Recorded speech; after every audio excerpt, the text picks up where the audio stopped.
Artinya kita sepakat bahwasanya EPA ini telah mengkhianati presiden dengan dia melakukan tindakan-tindakan yang mengkhianati rakyat. Buka-bukaan. Apa ya? Anda mau buka-bukaan soal ini? Insya Allah, Pak Mitra. Insya Allah, oke. Jadi gini, saya menambahkan ya apa yang disampaikan. Motif lain, saya tertarik dengan kata itu. Yang jelas kalau kita lihat proses hukum yang sedang berjalan ini, saya nggak berdekatan hukum ya. Ini tentunya ada sesuatu gitu loh. Oke. Ada sesuatu, mungkin ada motif politik di sana. Motif politik? Iya, karena gini, karena dia dari kacamata intelijen ya, saya bukan dari kacamata hukum. Ketika Febri ini begitu getol mengangkat kasus korupsi, kemudian membabat semua di Kasatgas PKH, pasti kan ada yang terusik, gitu loh. Sehingga terjadilah, apalagi kasus Febri ini seperti dikatakan Pak Bonyamin, ini persoalan sudah dari dulu polisi tahu. 2025 ya kan Pak? 24 katanya. Ya waktu diikuti sama. Oh kalau itu Juli 2025. Ya itu 2025. Yang 2025 itu sudah tahu polisi. Berarti ada sesuatu kan. Nah, yang jadi masalah sekarang tadi seperti dikatakan Pak Profesor Mahfud MD, pengalihan ya, atau bukan pelimpahan perkara di mana Febri ini belum diperiksa sama sekali gitu loh. Kemudian langsung dialihkan ke Kejaksaan Agung. Jadi kalau saya lihat kasus Febri ini, yang penting Febri bisa diamputasi. Oke. Dia tidak ada kesempatan untuk jadi jaksa agung, dia tidak ada kesempatan lagi untuk melakukan. Apa pentingnya mengamputasi Febri? Jelas lah, karena kan lihat aja Febri. Saya lihat ya, Febri itu algojo yang luar biasa Pak. Oke. Ketika dia melakukan penindakan-penindakan, walaupun dia kotor gitu ya. Nah ini yang ditakutkan gitu Pak. Apalagi sekarang kan. Algojo luar biasa tapi kotor, maksudnya gimana nih? Iya, Febri itu backgroundnya seperti tadi dikatakan kan, banyak juga dia memanfaatkan ya kan, peran atau kekuasaannya untuk kepentingan diri sendiri gitu. Tapi dia algojo luar biasa untuk kasus-kasus korupsi. Kita lihat aja ya kan, banyak sekali kemarin kasus Aseng, kasus Hamilton dan lain-lain ya kan, bahkan sudah dikeluarkan KPK, bisa dia tangkap langsung gitu. Terakhir BGN, kasus BGN. Pertamina, kasus BGN. Nah, pimpinan-pimpinannya semua. Ini kan tentunya kan menimbulkan riak ya Pak. Ya, mungkin Pak Susno nggak ngomong tadi, pasti ini pasti ada gejolak, ya kan? Nah tentunya Febri bisa jadi ancaman, apalagi Febri digadang-gadang bakal jadi jaksa agung. Beliau udah dipanggil presiden loh, saya ini berani ngomong di sini. Nah ini kan ada sesuatu yang gerah nih, kalau Febri jadi jalan pisaunya kayak gini, boleh jadi jaksa agung, ya Pak. Nah saya juga akan menambahkan kasus Asabri. Ini saya buka nih Pak ya. Karena saya langsung bicara dengan Bencok beberapa tahun lalu, berbicara dengan Legend Sony di Sukamiskin Pak, sama Pak Adam Damiri. Jadi dikatakan bahwa kasus Asabri, Febri itu benar-benar mengkriminalisasi 3 orang ini. Kasus Asabri itu? Iya. Dikatakan oleh Febri bahwa Asabri rugi 22 triliun. Saya nggak dapat pensiun Pak kalau 22 triliun. Beneran. Pak Ponto juga nggak dapat pensiun. Ya. Bapak juga kan. Nah, pada saat tahun yang sama, Asabri itu untung 3T. Dan itu pengakuan dari Sony, Direktur Asabri. Gitu, Pak. Nah, sebenarnya artinya berbalik dari rugi ke untung. Iya. Dikatakan oleh Febri rugi. Oh, oke. Nah, padahal faktanya untung. Ya. Faktanya siapa yang ngemplang di Asabri? Ya. Adalah perusahaan Lipo dan Erlangga. Siapa yang melakukan ngemplang di Jiwasraya? Bakri Group. Dan itu saya berdasarkan fakta, pengakuan daripada mereka. Tapi Anda menyebut ini punya konsekuensi? Oh punya, berani saya, nggak takut saya. Karena semua ini berdasarkan pengakuan Bencok, Pak Sony, ya. Dan dia siap untuk dikonfirmasi. Karena dia merasa sangat dikriminalisasi. Bayangin mereka 18 tahun seumur hidup. Hukumannya seumur hidup? Iya. Dan Bencok. Nah, apa kaitannya dengan FA, dengan Febri Adriansyah? Iya dia kan sekarang itunya, penyidiknya. Jadi ini serangan balik maksud Anda? Iya enggak, bukan serangan balik. Tapi kalau serangan balik dari kejadian kan ini nggak ada kaitan dengan orang-orang tadi, sulit untuk dibuktikan. Ya, tapi jangan kemudian kita fitnah ini. Bukan fitnah, ya kan? Tadi keterangan dari Pak Bonyamin, ini kan ada kaitan ke Asabri. Artinya saya tambahkan kasus Asabri yang terkait dengan Febri gitu loh. Iya, dan ini fakta saya bicara, bisa dikonfirmasi. Tapi kan spekulasi, artinya Bukan spekulasi. kalau Pak. ada bukti bahwa mereka-mereka ini punya aksi serangan balik, oke. Tapi kan nggak ada buktinya. Bukan saya nggak bisa serangan balik. Ketika polisi menggerebek rumahnya Febri, kemudian muncul kan Pak persoalan Asabri di situ. Nah, dari situlah akhirnya kita lihat bagaimana peran Febri pada saat persoalan Asabri gitu loh. Itu sangat-sangat, saya bilang kejam sekali udah. Itu aja. Ada banyak musuhnya FA di situ. Ya Dalam jelas lah Pak. Ya kalau misalnya mereka, Ya meskipun begini, untuk membuktikan bahwa iya musuhnya banyak, betul pasti yang namanya Algojo koruptor gitu kan. Iya.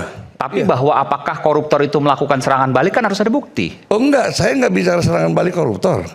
Saya menambahkan yang Pak Bonyamin katakan tadi bahwa siapa Febri itu ada kasusnya di Asabri kan Pak, ya kan ada. Nah saya tambahkan nih persoalan Febri di Asabri gitu loh. Bukan saya bilang ada serangan koruptor, saya nggak bicara. Ini gambaran aja maksudnya. Iya. Oke. Nah kemudian kalau saya lihat dari proses hukum tadi ya, kemungkinan besar Febri akan lakukan apa Pra-peradilan. ya kan? Karena memang Dan kemungkinan akan bebas? saya nggak tahu persis, tapi yang jelas dia akan lakukan pra-peradilan. Nah, kemudian karena gini, lihat dari proses yang hukum yang sudah berjalan, ini sasarannya cuma Febri. Saya tidak melihat ada upaya Sasaran cuma Febri ya, Adriansyah. bagaimana mengamputasi Febri, gitu. Karena gini, saya tidak melihat ada upaya penegakan hukum dalam rangka pemberantasan korupsi. Kalau misalnya polisi kemarin tadi Pak, betul-betul mau memberantas korupsi, ditangani langsung. Ini akan membuka semuanya, karena ini harapan publik. Tapi tiba-tiba diserahkan ke kejaksaan coba. Polisi lepas. Ini kan satu persoalan. Lah, kalau diserahkan ke kejaksaan, ya sama saja memulangkan Febri yang udah cacat ke kejaksaan. Ya udah nggak perlu lagi. Jadi ini targetnya bagaimana Febri bisa diamputasi. Hanya Febri. Iya. Itu dari analisa intelijen Pak ya, bukan bicara hukum. Iya. Ya jadi sampai di situ kalau menurut saya. Nah tadi kalau bicara kunci mengunci, ya kalau di Intel itu semudah membalik telapak tangan Pak, ada sekolahannya. Jadi berbagai macam kunci apa segala macam. Berangkas tadi? Iya, apalagi berangkas. Berangkas paling gampang.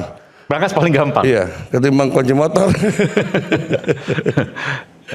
Penggalangan tadi utama Iya. yang dilakukan. Oke, ada komentar soal itu silakan Bung Mitra? Baik, terima kasih Jadi Bang Arman. ngeri-ngeri sedap apa yang disampaikan oleh Bung Ya, Febri saya ingin Rajasa. menanggapi.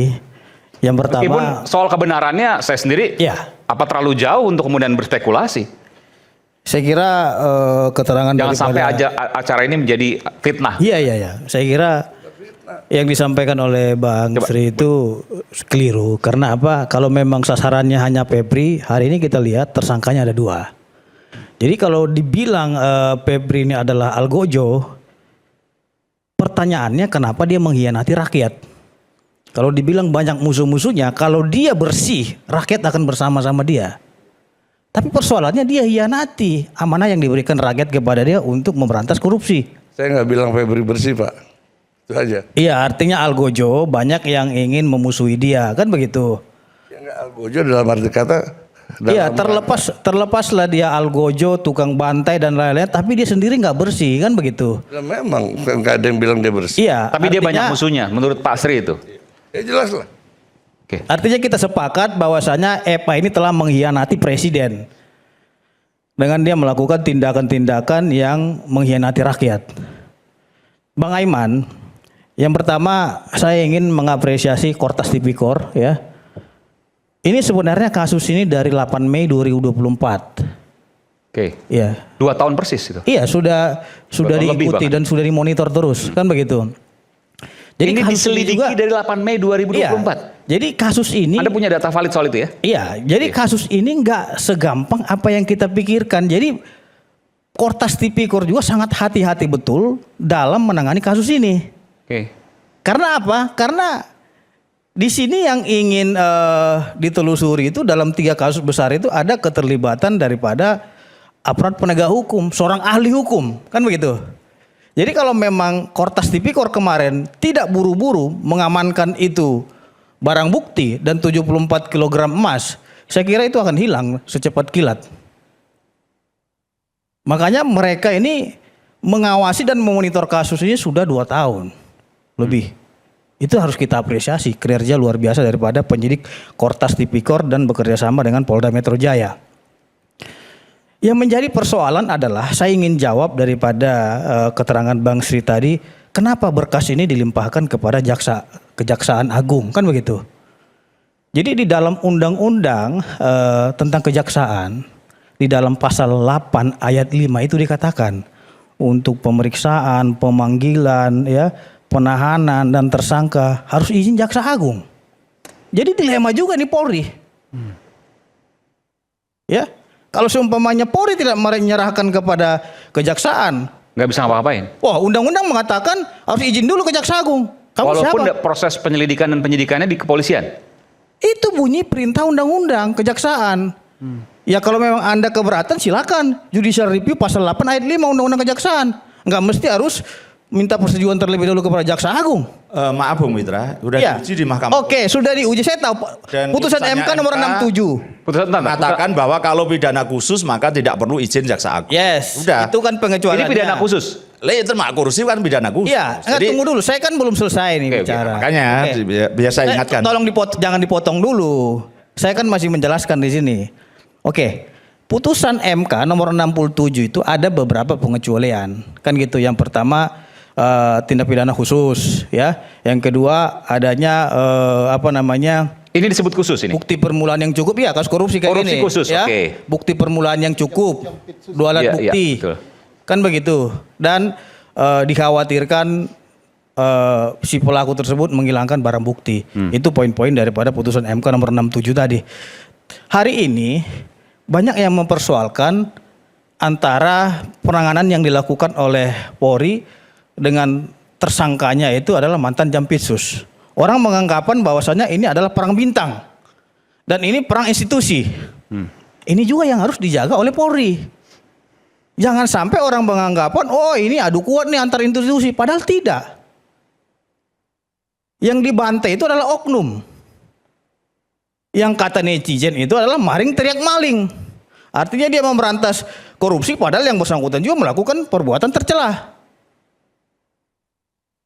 Bagaimana didukung rakyat seperti itu? Kalau dia bersih, rakyat pasti akan mendukung dia 100%. Nggak usah dia takut musuh dia siapapun, mau koruptor dan lain-lain, pasti dukung rakyat. Dan saya yakin Pak Prabowo telah mengetahui ya langkah-langkah yang dilakukan oleh Kortas Tipikor ini. Dan Pak Prabowo juga saya kira ini sangat kaget sekali ketika ditemukan uang dengan total 543 miliar. Bang Aiman, dari 3 kasus yang diusut oleh Kortas Tipikor, total kerugian negara itu mencapai kurang lebih 34,6 triliun. Oh, ini yang sekarang ini? Keterangan daripada Per hari ini? iya, 34,6 triliun. Sebentar. Dalam Dari kasus 3 kasus itu, potensi kerugian negara. potensi kerugian negara. Iya. Bahwa yang disita sebanyak 543 miliar. termasuk 74 kg tadi? Iya, Di luar artinya, itu kan? Artinya Bang Aiman, yang baru Potensi ditemukan kerugiannya itu 34 triliun. 34,6 triliun. Oke. Artinya Bang Aiman, yang baru ditemukan dalam kasus ini baru 1,57%. 98,sekian% lagi sebesar 34,057 triliun itu belum ditemukan. Ini bagaimana nasib statusnya? Gitu loh. Jadi saya juga di sini membuat diagram praduga tak bersalah. Mungkin bisa ditampilkan dulu nih. Oke, silakan. Ya. Ini diagram praduga tak bersalah. Sambil kita putarkan. Mungkin bisa diputar dulu. Oke. Ini yang petisi ahli buat. Oke, soal apa ini? Ini soal bagaimana kasus mereka ini? melakukan suatu perbuatan berdasarkan pendapat dan pandangan petisi ahli. Oke? Iya. Kita Ini kasus telah ini ya, memetakan FA ini di Febri sini Adriansyah. Ada, saya tidak menyebut nama dulu ya, karena ini temuan kita. Di sini ada FA, Ini eksklusif nih? NH, Bung Pitra, ini PR. belum pernah diungkapkan sebelumnya? Belum, baru Eksklusif, di oke. Rakyat Bersuara. Dan ada lagi nanti lebih eksklusif lagi surat dari seseorang kepada Oke. Rakyat Bersuara. Dan ini nanti akan saya bacakan Nanti di segmen Ya. berikutnya, oke. Jadi